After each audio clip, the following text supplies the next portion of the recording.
A young woman just told me that she had a man that she was seeing that really struggled with the idea of being a provider.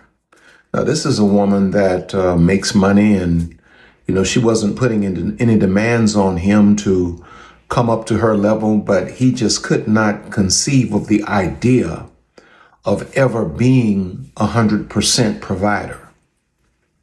And so she asked me, well, Bishop Blakes, what do you think? I said, well, I think that you have a man there that is not enough man for who you are, definitely not enough man for where you're going.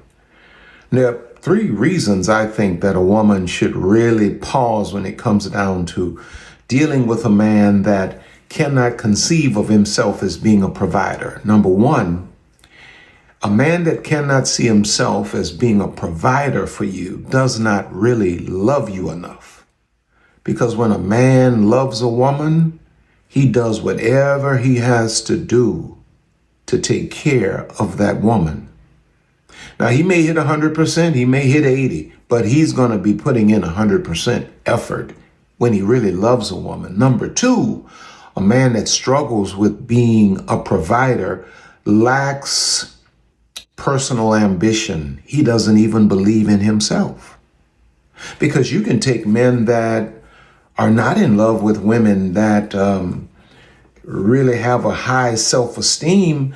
They see themselves as being provider. They provide for all of the women they might deal with.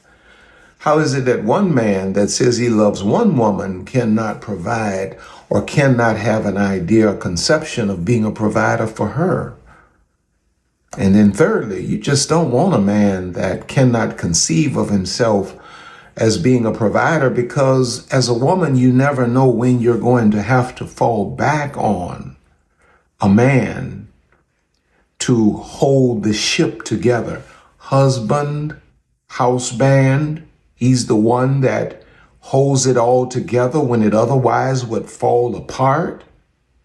So this argument about should a man provide or not, it's not something that any wise woman would entertain.